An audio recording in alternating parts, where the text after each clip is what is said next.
নমস্কার, দেখছেন কলকাতা টিভি। আপনাদের সঙ্গে আমি মধুবন্তী। শুরু করছি আরো বারোয়া। শুরুতেই যে গুরুত্বপূর্ণ খবরে নজর রাখবো, মেটা প্ল্যাটফর্মকে আইনি চিঠি অভিষেক বন্দ্যোপাধ্যায়ের। বেআইনিভাবে ফেসবুকের বায়ো বদলের অভিযোগ, বায়ো থেকে বাদ সর্বভারতীয় তৃণমূল কংগ্রেস কথাটি। ঘটনায় মেটাকে তদন্ত করে দেখার দাবি অভিষেকের আইনজীবীর। মেটা কর্তৃপক্ষের কাছে নালিশ জানান অভিষেকের আইনজীবী। বৃহস্পতিবার যেটা দেখা যাচ্ছে যে বায়োতে সর্বভারতীয় সাধারণ সম্পাদকের পাশাপাশি দলের নামেরও উল্লেখ রয়েছে।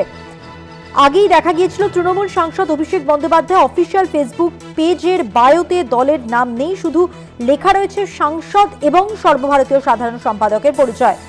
যদিও তার এক্স হ্যান্ডেলে দলীয় পরিচয় ছিল। বিষয়টি নিয়ে দুদিন আগেই অভিষেকের দপ্তরে খোঁজ নেওয়া হয়েছিল, কারণ তৃণমূলের অন্তরের বর্তমান সমীকরণের নিরিখে অভিষেক বন্দ্যোপাধ্যায়ের ফেসবুক পেজ থেকে দলের নাম উধাও হয়ে যাওয়া অন্য ধরনের তাৎপর্য বহন করে।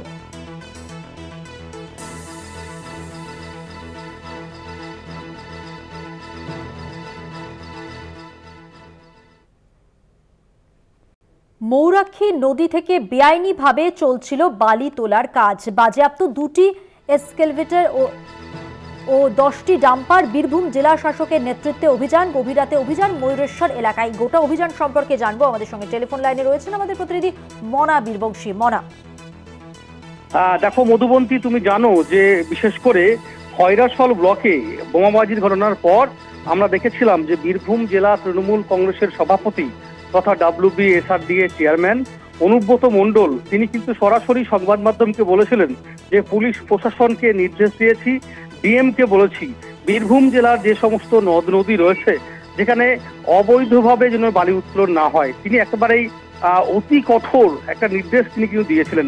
দেখো, তারপরে আবারও নতুন করে আমরা দেখতে পাচ্ছি জেলা প্রশাসনকে অতি সক্রিয়তার একটা চিত্র। গতকাল গভীর রাত্রে যেটা জানা যাচ্ছে, আমরা জানতে পারছি যে বীরভূমের জেলা শাসক বিধান রায় তিনি ময়ূরেশ্বরের যে ময়ূরাক্ষী নদীর যে বালির ঘাট রয়েছে সেখানে তিনি কিন্তু অভিযান চালান। এবং দেখো, যেটা জানতে পারছি যে ময়ূরেশ্বরের কুণ্ডলা বলে এলাকা রয়েছে, সেখানেই ময়ূরাক্ষী নদীর উপর বালির ঘাট রয়েছে, সেখানে তিনি যান এবং সেখানে দেখতে পান তিনি যে অবৈধভাবে বালি উত্তোলনের প্রক্রিয়া চলছে। এবং তড়িঘড়ি সেখানে 10টি যে ডাম্পার সেখানে ছিল, প্রায় 10টি ডাম্পার তিনি বাজেয়াপ্ত নির্দেশ দেন সংশ্লিষ্ট থানাকে। পাশাপাশি দুটি এক্সকেলেটর যে মেশিন যন্ত্রাংশ অর্থাৎ বালি তোলার ক্ষেত্রে যে ব্যবহৃত হয় সেই দিকেও তিনি বাজেয়াপ্ত করার জন্য নির্দেশ দিয়েছেন। দেখো, তুমি জানো যে জেলা শাসক জানাচ্ছেন যে পুরোপুরিভাবে শুধুমাত্র ময়ূরেশ্বর বলে নয়, জেলার বিভিন্ন প্রান্তে নানুর বলো, ইলামবাজার বলো, রামপুরহাট বলো, বিভিন্ন জায়গাতেই এই অভিযান লাগাতার চলবে, এমনটাই কিন্তু বীরভূমের জেলা শাসকের তরফ থেকে জানানো হয়েছে। ধন্যবাদ। কথা বললাম প্রতিনিধি মনা বীরবংশীর সঙ্গে।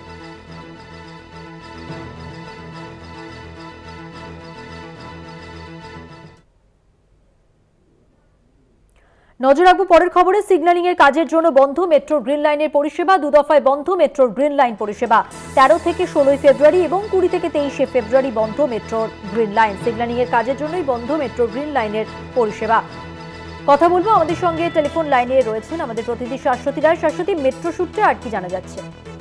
দেখো, দীর্ঘদিনের অপেক্ষার অবসান হয়েই গেছে। সেক্ষেত্রে ইতিমধ্যেই প্ল্যানেট থেকে শিয়ালদা পর্যন্ত ওয়েস্ট বাউন্ড দিয়ে কিন্তু মেট্রো চলাচল ইতিমধ্যে ট্রায়াল যে প্রসেস সেই প্রক্রিয়া হয়েছে। কিন্তু সম্পূর্ণ এই গ্রিন লাইনকে একটি সিগন্যালিং সিস্টেমে বাধার জন্যই এই সময়সীমা চেয়েছিল KMRCL। সেক্ষেত্রে মেট্রো রেল কর্তৃপক্ষের কাছে প্রায় 45 দিনের সময়সীমা চাওয়া হয়েছিল KMRCL এর তরফে। কিন্তু সেখান থেকে যাত্রীদের যাতে অসুবিধা না হয় সেই কারণেই মেট্রো রেল কর্তৃপক্ষের সিদ্ধান্ত 13 থেকে 16 তারিখ এবং অপরদিকে 20 থেকে 23 তারিখ পর্যন্ত গ্রিন লাইনের দুটি শাখারই পরিষেবা কিন্তু বন্ধ থাকছে, অর্থাৎ হাওড়া ময়দান থেকে প্ল্যানেট এবং অপরদিকে শিয়ালদা থেকে সেক্টর 5। এই সম্পূর্ণ গ্রিন লাইন শাখাটি একটি সিগন্যালিং সিস্টেমে যাতে সংযুক্তিকরণ সম্ভব হয় এবং দ্রুততার সঙ্গে সম্পূর্ণ পরিষেবার দিকে যাতে চালানো সম্ভব হয়। যেহেতু প্ল্যানেট থেকে শিয়ালদার মধ্যবর্তী বৌবাজার অংশের কাজের জন্য দীর্ঘদিন ধরেই এই গ্রিন লাইন সেকশন দুটি শাখায় চলছিল। সেক্ষেত্রে এই সম্পূর্ণ সিগন্যালিং সিস্টেম যখন একটি সিস্টেমের মধ্যে আবদ্ধ হবে তখন কিন্তু সম্পূর্ণ পরিষেবা অতি দ্রুততার সঙ্গে সম্পূর্ণ হবে সিআরএস ইন্সপেকশনের পরেই। সেক্ষেত্রে আশা করা যাচ্ছে যে এপ্রিল মাসের মধ্যেই সেই কাজকে যাতে সম্পূর্ণ করে সম্পূর্ণ এই গ্রিন লাইন সেকশনকে যাত্রীদের জন্য খুলে দেওয়া যায়, তাই সেই কারণেই এই পাওয়ার ব্লকের সিদ্ধান্ত নেওয়া হয়েছে মেট্রো রেল কর্তৃপক্ষের তরফ থেকে। সেক্ষেত্রে 13 থেকে 16 তারিখ এবং অপরদিকে 20 থেকে 23 তারিখ পর্যন্ত যাত্রীরা গ্রিন লাইন অ্যাভেল করতে পারবেন না। তারপর থেকে কিন্তু আবারও স্বাভাবিক পরিষেবা চালু হবে। তবে এখন অপেক্ষা শুধুমাত্র সিআরএস ইন্সপেকশন এবং সিআরএস এর ছাড়পত্রের, তারপরেই এই শিয়ালদা এবং স্প্ল্যানেডের সংযুক্ত অংশ দিয়ে মেট্রো পরিষেবা চালানো সম্ভব হবে এবং তারপরেই সম্পূর্ণভাবে যাত্রীদের জন্য গ্রিন লাইন পরিষেবা চালু হয়ে যাবে। মধুবন্তী, ধন্যবাদ। কথা বললাম প্রতিনিধি শাশ্বতী রায়ের সঙ্গে।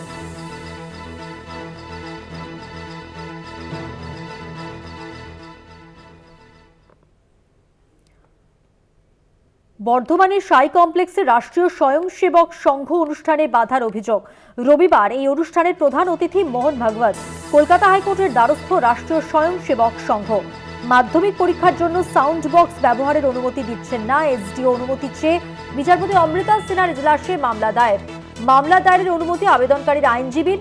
শুক্রবার মামলার শুনানির সম্ভাবনা।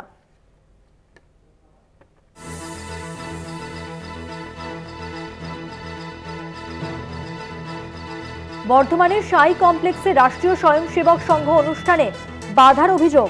রবিবার এই অনুষ্ঠানের প্রধান অতিথি মোহন ভাগবত কলকাতা হাইকোর্টের দ্বারস্থ রাষ্ট্রীয় স্বয়ংসেবক সংঘ। মাধ্যমিক পরীক্ষার জন্য সাউন্ড বক্স ব্যবহারের অনুমতি দিচ্ছেন না এসডিও। অনুমতি চেয়ে বিচারপতি অমৃতা সিনহার এজলাসে মামলা দায়ের। এই মামলা দায়ের অনুমতি আবেদনকারীর আইনজীবীর। শুক্রবার মামলার শুনানির সম্ভাবনা।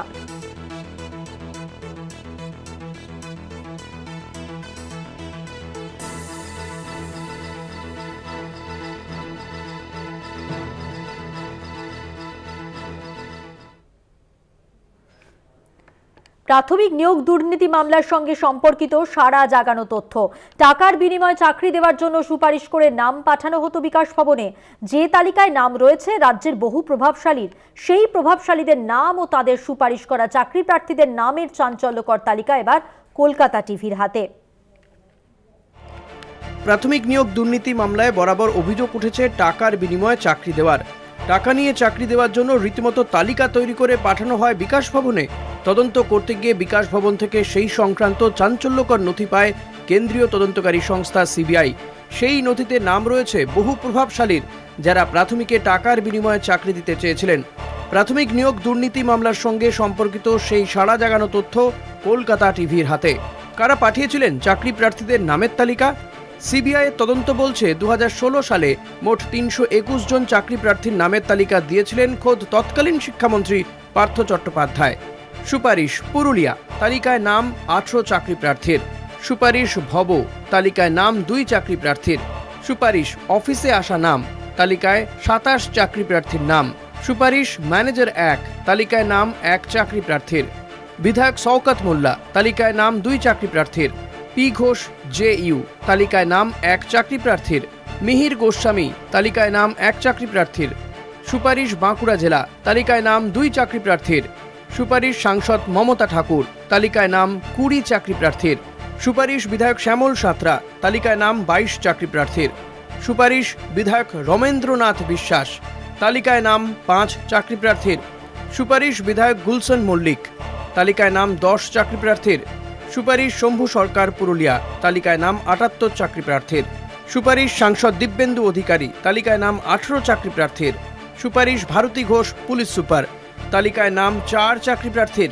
সুপারিশ পশ্চিম মেদিনীপুর, তালিকায় নাম 70 চাকরি প্রার্থীর। সুপারিশ বুবাই বেহালা, তালিকায় নাম 2 চাকরি প্রার্থীর। সুপারিশ রাজ চক্রবর্তী, তালিকায় নাম 1 চাকরি প্রার্থীর। তবে এই তালিকায় যাদের নাম রয়েছে তারা আদৌ চাকরি পেয়েছেন কিনা তা যাচাই করেনি কলকাতা টিভি। তবে কিছু জনের নামের পাশে টিক মার্ক দেখে মনে করা হচ্ছে তারা চাকরি পেতে পারেন। এই সংক্রান্ত আরও তথ্য কলকাতা টিভি আগামী দিনে দর্শকদের সামনে সবিস্তারে তুলে ধরবে। রিয়া মাঝির রিপোর্ট, কলকাতা টিভি। আরো ভারতের সময় হয়ে গেছে একটা বিরতি নেওয়ার। বিরতির পর থাকছে আরো খবর, সঙ্গে থাকবেন।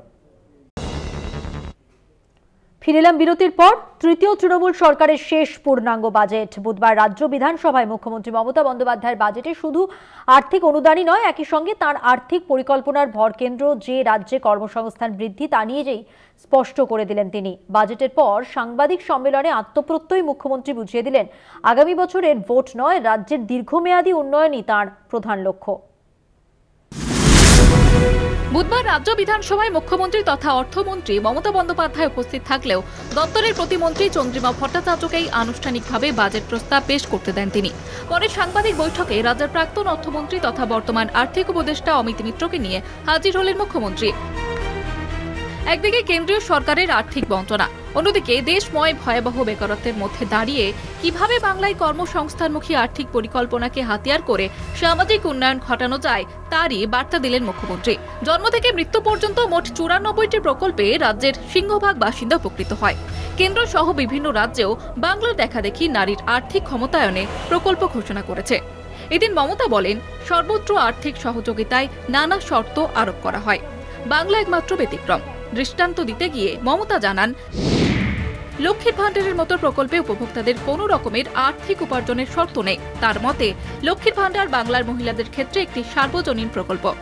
কেন্দ্রের আর্থিক বঞ্চনার কারণে আর্থিক টানাটানি সত্ত্বেও সরকারি কর্মচারীদের 4% মহার্ঘ ভাতা ঘোষণা করেছেন। একই সঙ্গে বেসরকারি অসংগঠিত ক্ষেত্রে শ্রমিক কর্মচারীদের জন্য সামাজিক সুরক্ষাতেও জোর দিয়েছেন তিনি।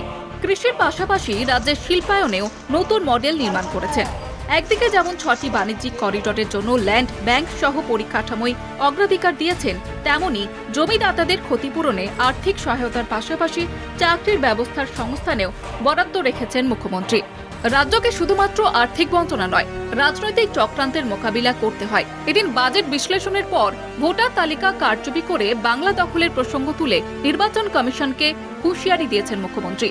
দিল্লি থেকে মহারাষ্ট্রের বিধানসভা ভোট নিয়েও যে কারচুপির প্রশ্ন উঠেছে তাও এদিন উস্কে দিয়ে পরোক্ষে কেন্দ্রের শাসককে বিঁধেছেন তিনি। বিজেপি 40 লাখ ভোট পারলো কি করে মহারাষ্ট্রে, আর দিল্লিতেই বা আপনারা কি করেছিলেন? একদিন না একদিন তো বেরোবে। শুনুন, অঙ্কটাকেও দেরিতে কষে, অঙ্কটাকেও আগে কষে। অঙ্কটা কষতে জানতে হয়। আমরা অঙ্ক কষে দেখে নিয়েছি। এখানেও বাবুরা এসে বসে আছেন, প্রত্যেক অ্যাসেম্বলিতে 20,000 থেকে 30,000 বাইরের লোকের নাম ঢোকাবে, আর ইলেকশন কমিশন ইলেকশন করবে, সেন্ট্রাল ফোর্স দিয়ে তারা গার্ড দেবে, আর বাইরের লোকেরা এসে যারা বাংলার লোক নয়, বাংলার ভোটার নয়, তারা এসে ভোট দেবে। এই পরিকল্পনা কিন্তু আপনাদের আমরা ভেস্তে দেবো। আগামী বছরের বিধানসভা ভোটের আগে পূর্ণাঙ্গ বাজেট, তাই প্রত্যাশিত কারণেই ভোটার তালিকা নিয়ে নিজের কঠোর অবস্থানও এদিন স্পষ্ট করে দিলেন মুখ্যমন্ত্রী। কলকাতা টিভি। সরকারি কর্মীদের জন্য খুশির খবর, ডিএ বাড়ালো রাজ্য সরকার। 4% মহার্ঘ ভাতা বৃদ্ধির প্রস্তাব রাজ্য বাজেটে। 14% থেকে ডিএ বেড়ে 18%। 1 এপ্রিল থেকে কার্যকর নতুন ডিএ।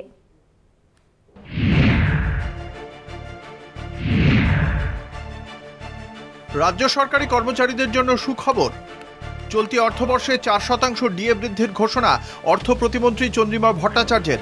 এর ফলে রাজ্য সরকারের ডিএ বেড়ে দাঁড়ালো 18%। 1 এপ্রিল থেকে বর্ধিত হারে ডিএ কার্যকর করা হয়েছে।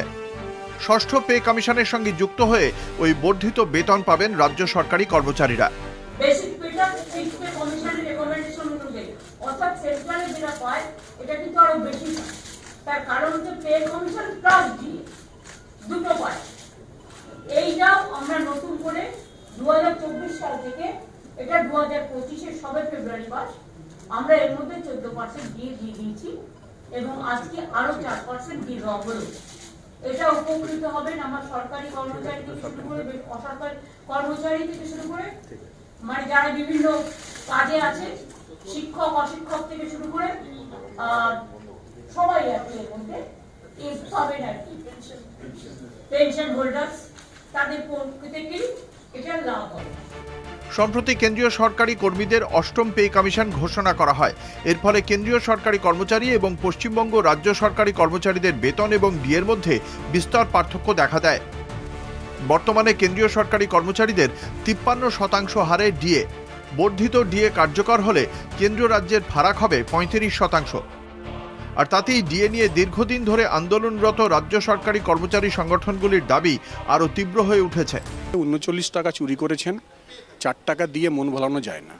4% মহার্ঘ ভাতা ঘোষণা করে উনি দেখাচ্ছেন যে এটা উনি বদান্যতা করছেন, কিন্তু এটা কোনো বদান্যতার প্রশ্ন নয়। 39 টাকা পাওনা, আপনাকে যদি কেউ 4 টাকা দেয় আপনার ন্যায্য পাওনা, তা 4 টাকা দিলে কি আপনার কোনো সমস্যা মিটবে? আপনি 4 টাকা দিয়ে সেই জিনিস কিনতে পারবেন না, তো আপনার জীবন ধারণ করতে পারবেন না, তা সমস্যাটা মিটবে কি করে? কোনো সমস্যাই মিটবে না। 26-এর বিধানসভা ভোটের আগে শেষ পূর্ণাঙ্গ বাজেট, নির্বাচনকে পাখির চোখ করে বাজেট ঘিরে প্রত্যাশাও ছিল রাজ্যবাসীর। মুখ রাখল মমতা সরকার। বাজেট পেশের শুরুতেই রাজ্য সরকারি কর্মচারীদের জন্য মহার্ঘ ভাতা ঘোষণা করা হয়। রাজ্য সরকারি কর্মচারীরা যদিও মনে করছেন ভোটের আগে তাদের মত পেতেই ডিএ বৃদ্ধির ঘোষণার সিদ্ধান্ত মমতা সরকারের। কলকাতা টিভি। প্রাথমিক নিয়োগ জামিন মামলায় ফের দৃষ্টি আকর্ষণ কালীঘাটের কাকুর বিচারপতি অরিজিৎ বন্দ্যোপাধ্যায়ের ডিভিশন বেঞ্চে। দ্রুত শুনানির জন্য দৃষ্টি আকর্ষণ। নিম্ন আদালতে কণ্ঠস্বরের নমুনা দিয়েছেন সুজয় কৃষ্ণ ভদ্র। চলতি সপ্তাহে শুনানির সম্ভাবনা। বিচারপতি অরিজিৎ বন্দ্যোপাধ্যায়ের ডিভিশন বেঞ্চে দৃষ্টি আকর্ষণ, কণ্ঠস্বরের নমুনা দিয়েছেন সুজয় কৃষ্ণ ভদ্র। চলতি সপ্তাহে শুনানির সম্ভাবনা রয়েছে। প্রাথমিক নিয়োগ মামলায় জামিন মামলায় ফের দৃষ্টি আকর্ষণ কালীঘাটের কাকুর।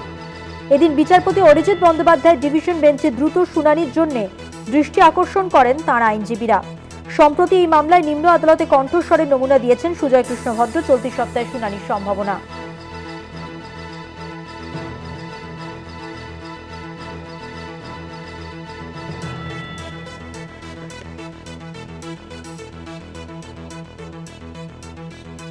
প্রাথমিক নিয়োগ মামলায় জামিন মামলায় ফের দৃষ্টি আকর্ষণ কালীঘাটের কাকুর।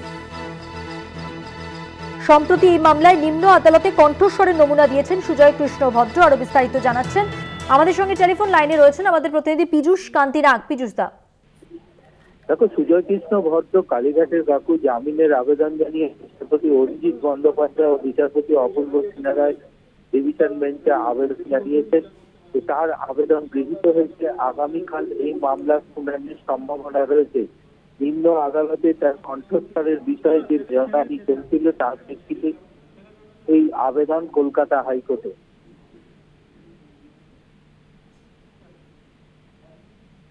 হ্যাঁ পীযূষ দা, ধন্যবাদ। কথা বললাম প্রতিনিধি পীযূষ কান্তি নাগের সঙ্গে। প্রাথমিক নিয়োগ মামলায় জামিন মামলায় ফের দৃষ্টি আকর্ষণ কালীঘাটের কাকুর। জানিয়ে রাখি, সম্প্রতি এই মামলায় নিম্ন আদালতে কণ্ঠস্বরের নমুনা দিয়েছেন সুজয় কৃষ্ণ ভদ্র। চলতি সপ্তাহে শুনানির সম্ভাবনা। বিচারপতি অরিজিৎ বন্দ্যোপাধ্যায় ডিভিশন বেঞ্চে দ্রুত শুনানির জন্য দৃষ্টি আকর্ষণ করেন তাঁর আইনজীবীরা।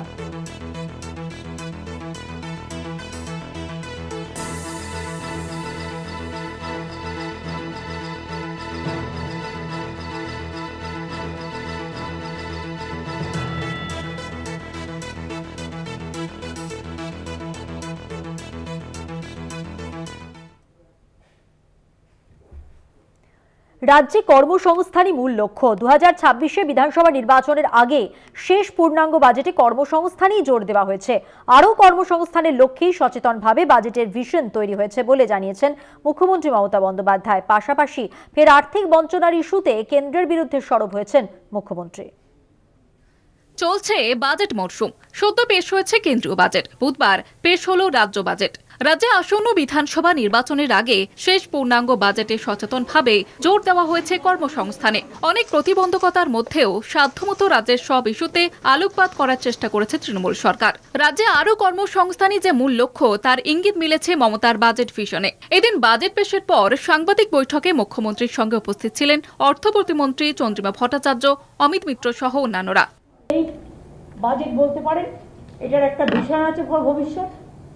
এই বাজেটটা কর্মসৃষ্টি করবে।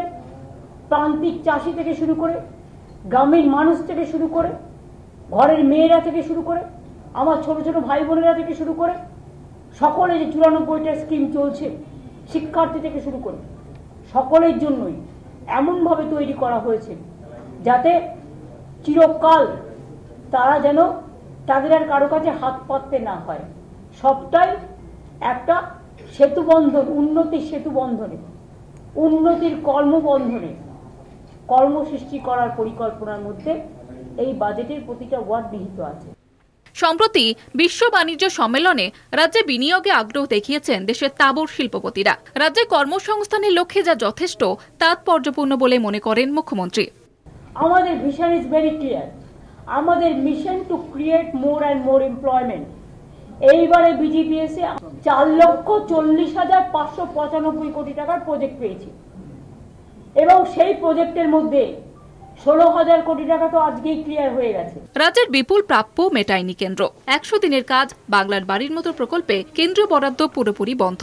রাজ্যকে আর্থিকভাবে অবরুদ্ধ করায় ফের কেন্দ্রের বিরুদ্ধে সরব হয়েছেন মুখ্যমন্ত্রী মমতা বন্দ্যোপাধ্যায়। আমরা যেটা বলি, আমাদের যা ফান্ড পারমিট করে আমাদের নিজের রাজস্ব থেকে, এখন একটাই ট্যাক্স, জিএসটি ট্যাক্স, সবটাই তুলে নিয়ে যায় কেন্দ্র, কিন্তু আমাদের ভাগ্যে যেটা পাওয়া উচিত সেটা কিন্তু আমাদের দেওয়া হয় না। 100 দিনের কাজ বন্ধ করে দেওয়া হয়েছে, গ্রামীণ রাস্তার কাজ বন্ধ করে দেওয়া হয়েছে, আবাসনের কাজ, যে গ্রামীণ বাড়ি বন্ধ করে দেওয়া হয়েছে। মুখ্যমন্ত্রীর সুপরিকল্পিত বাজেটে সব শ্রেণীর মানুষকে সুবিধা প্রদান করা হয়েছে। তৃণমূলের শাসনে রাজ্যে কর্মসংস্থান হয়নি। বিরোধীদের এই অভিযোগকে মাথায় রেখেই 26-এর নির্বাচনের আগে শেষ পূর্ণাঙ্গ বাজেটে মাস্টার স্ট্রোক মমতার। কলকাতা টিভি।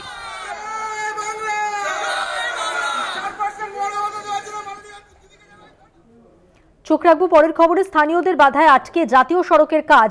বারাসাতের জাতীয় সড়কের কাজ নিয়ে আদালতের রিপোর্ট। আদালত বান্ধবের ক্ষতিপূরণ দেওয়ার সত্ত্বেও কাজ করতে পারছেন না ঠিকাদাররা। প্রশাসনকে পর্যাপ্ত পুলিশ প্রয়োজনে কেন্দ্রীয় বাহিনী মোতায়েনের নির্দেশ দেওয়া হয়েছে।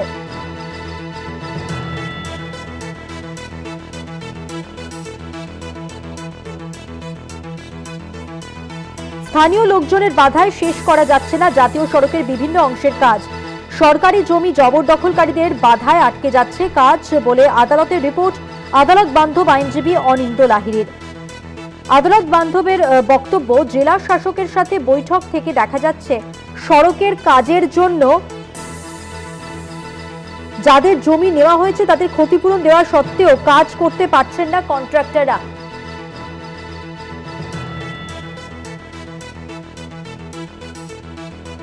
স্থানীয় লোকজন আন্দোলন করছে। উত্তর 24 পরগনার আমডাঙ্গা সহ বিভিন্ন জায়গায় সমস্যা করছেন স্থানীয় লোকজন, এমনটাই জানান আদালত বান্ধবের পক্ষ থেকে জানানো হয়। কথা বলবো, আরো বিস্তারিত জানবো। আমাদের সঙ্গে টেলিফোন লাইনে রয়েছেন আমাদের প্রতিনিধি পীযূষ কান্তিনা। পীযূষ দা, কি জানা যাচ্ছে? রাজ্যের যে সমস্ত জাতীয়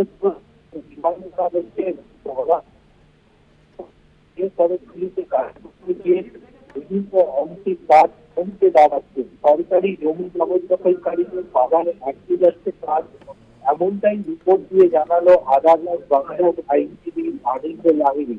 তিনি আদালতকে জানান যে জেলা শাসকের কাছ থেকে বৈঠক করে দেখা যাচ্ছে যে সড়কের জমি দেওয়ার ক্ষেত্রে যে ক্ষতিপূরণ দেওয়া হয়েছে সেই ক্ষতিপূরণ দেওয়ার পরেও বিভিন্ন জায়গায় কাজ আটকে যাচ্ছে। উত্তর 24 পরগনা আমডাঙ্গা সহ বিভিন্ন জায়গায় এই স্থানীয় লোকজনরা আন্দোলন করে কাজ আটকে দিচ্ছে।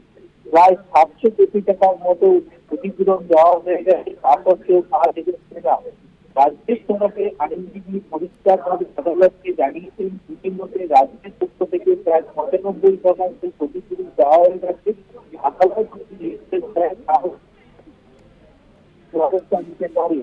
এরপরে প্রধান বিচারপতির নির্দেশ যে বারাসাতে যে অংশে কাজ করতে বাধার সম্মুখীন হচ্ছে কন্ট্রাক্টররা সেখানে কাজ করবে এবং জেলা পুলিশ প্রশাসনকে উপযুক্ত পুলিশ মোতায়েন করতে হবে। যদি কন্ট্রাক্টর পুলিশ না থাকে সেখানে আধা সামরিক বাহিনী সেই কাজ করাতে হবে। পয়লা মার্চের মধ্যে কাজ শুরু করার নির্দেশ কলকাতা হাইকোর্টে।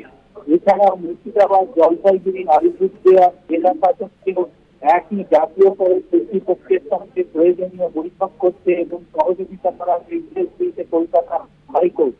আদালত বান্ধবকে নির্দেশ কলকাতা হাইকোর্টে যে উত্তর 24 পরগনা, মুর্শিদাবাদ, জলপাইগুড়ি, আলিপুরদুয়ার বিভিন্ন জেলাতে তিনি বৈঠক করবেন এবং সেই বৈঠকে কর্তৃপক্ষ, শিক্ষার সংস্থা, জেলা শাসক এবং দুই জেলার পুলিশ সুপার অথবা পুলিশ কমিশনার বৈঠকে উপস্থিত থাকতে হবে।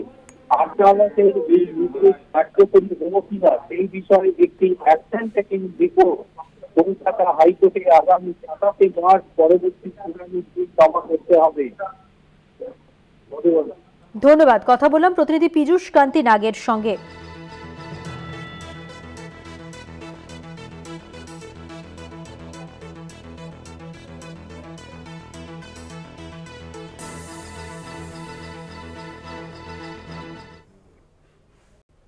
চোখ রাখবো পরের খবরে। রাজ্য বাজেটে বাংলার বাড়ি প্রকল্পে বিপুল বরাদ্দ, আরো ৯,৬০০ কোটি বরাদ্দ বাড়ালো রাজ্য সরকার। ১৪,০০০ কোটি আগেই ছিল, ফলে প্রকল্পে বরাদ্দ বেড়ে হলো প্রায় ২৩,০০০ কোটি টাকা। আগামী আর্থিক বছরে আরো ১৬ লক্ষ বাড়ি তৈরি করা হবে, জানান অর্থ প্রতিমন্ত্রী চন্দ্রিমা ভট্টাচার্য। বাংলা বাজেটে গরিবদের স্বস্তি, আরো ১৬ লক্ষ বাংলার বাড়ি। বাজেটে বাংলার বাড়ি প্রকল্পে বিপুল বরাদ্দ। মুখ্যমন্ত্রী মমতা বন্দ্যোপাধ্যায়ের নেতৃত্বাধীন তৃতীয় তৃণমূল কংগ্রেস সরকারের শেষ পূর্ণাঙ্গ বাজেট পেশ। ২০২৬ সালের বিধানসভা নির্বাচনের প্রাক্কালে এই বাজেটে নজর দেওয়া হয়েছে রাজ্যের উন্নয়নমূলক এবং জনমুখী প্রকল্পের দিকে। বাংলার আবাস যোজনা প্রকল্প নিয়ে আগেই বড় ঘোষণা করেছিলেন মুখ্যমন্ত্রী মমতা বন্দ্যোপাধ্যায়। তিনি প্রতিশ্রুতি দিয়েছিলেন বাকি ১৬ লক্ষ বাড়ির যে টাকা বাকি রয়েছে সেই কিস্তির টাকাও ২০২৬ সালের আগে ২ দফায় মিটিয়ে দেওয়া হবে। সেই ঘোষণা মতোই রাজ্য বাজেটে বিপুল বরাদ্দ বাংলার বাড়ি প্রকল্পে। রাজ্যে তৈরি হবে ১৬ লক্ষ নতুন বাড়ি।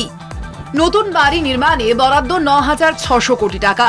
বাংলার আবাস যোজনা প্রকল্পে ৪০% অর্থ রাজ্য সরকার দেয়। ২০১৫-১৬ সাল থেকে শুরু হয়েছিল প্রকল্প। ২০২১-২২ পর্যন্ত এই স্কিমে ৩৪,১৮,৯৫৯টি বাড়ি তৈরি হয়। ১৬ লক্ষ অতিরিক্ত যোগ্য পরিবারকে প্রকল্পের দ্বিতীয় পর্যায়ে বাংলার বাড়ি প্রকল্পের অধীনে অন্তর্ভুক্ত করতে চলেছে রাজ্য সরকার। এই পর্যায়ের প্রথম কিস্তির টাকা পরিবার পিছু ৬০,০০০ টাকা হারে এই বছর ডিসেম্বর মাসের মধ্যে প্রদান করা হবে বলে বাজেটে জানানো হয়েছে, যে কারণে ৯,৬০০ কোটি টাকা বরাদ্দ করা হয়েছে। বলা হয়েছে এই পর্যায়ের দ্বিতীয় কিস্তির টাকা বাড়ি নির্মাণের অগ্রগতির ভিত্তিতে প্রদান করা হবে। আবাসনের কাজ, যে গ্রামীণ বাড়ি বন্ধ করে দেওয়া হয়েছে, তা সত্ত্বেও আমরা আমাদের সীমিত ক্ষমতার মধ্যে দিয়ে আপনারা দেখবেন বিরাট অংশ টাকা আমাদের ২৮ লক্ষ পরিবারকে বাড়ির জন্য এই বাজেটে অনুদান করা হয়েছে। ১২ লক্ষ মানুষকে আমরা অলরেডি ওদের ১৪,৫০০ কোটি টাকার মতো লাভ সম্ভব, ১৪০০ আমরা অলরেডি হাফ দিয়ে দিয়েছি ডিসেম্বরে, আর হাফ ১৪,০০০ সামথিং আমরা হাফ দিয়ে দিয়েছি, এবং বাদ বাকিটা পাবে ওরা জুন মাসে, ৬ মাসের মধ্যে। আর দ্বিতীয় যেটা ১৬ লক্ষ আজকে আবার নেওয়া হলো নতুন করে, যেটা আমরা ২৮ লক্ষ সার্ভে করেছিলাম, প্রিন্ট সার্ভে, সেই ১৬ লক্ষ মানুষ যারা লিস্টে আছেন এখনো পাননি, তারা ডিসেম্বরের মধ্যে প্রথম কিস্তি পেয়ে যাবেন অর্ধেক, এবং সেকেন্ড কিস্তি তাদের বাড়ি কমপ্লিট হওয়ার আগেই আমরা দিয়ে দেব। বুধবারের রাজ্য বাজেটে বলা হয়, কেন্দ্রীয় সরকার এই প্রকল্পে আর্থিক সাহায্য বন্ধ করার কারণে গরিব মানুষদের দুর্দশা দূর করতে সম্পূর্ণ রাজ্যের খরচে বাংলার বাড়ি প্রকল্প চালু করে রাজ্য। ২০২৪ সালের ১৭ ডিসেম্বর বাংলার বাড়ি প্রকল্প চালু হয়। প্রকল্পের প্রথম পর্যায়ে ১২ লক্ষ যোগ্য পরিবারকে প্রকল্পের অধীনে অন্তর্ভুক্ত করা হয়। রাজ্য সরকার এজন্য ১৪,০০০ কোটি টাকা বরাদ্দ করে। প্রথম কিস্তিতে পরিবার পিছু ৬০,০০০ টাকা হারে মোট ৭,২০০ কোটি টাকা দেওয়া হয়েছে। দ্বিতীয় ও সর্বশেষ কিস্তি ২০২৫ সালের জুন মাসের মধ্যে ছাড়া হবে। সূত্রের খবর, ১৬ লক্ষ বাদে আরও আবেদনকারী থাকলে এই প্রকল্পের তৃতীয় পর্যায়ে একই প্রক্রিয়ায় সেই আবেদনগুলি বিবেচনা করা হবে বলেও জানানো হয়েছে রাজ্য বাজেটে। কলকাতা টিভি। আরও আজকের মতো এ পর্যন্তই। দেখতে থাকুন কলকাতা টিভি, রাত দিন ৭ দিন।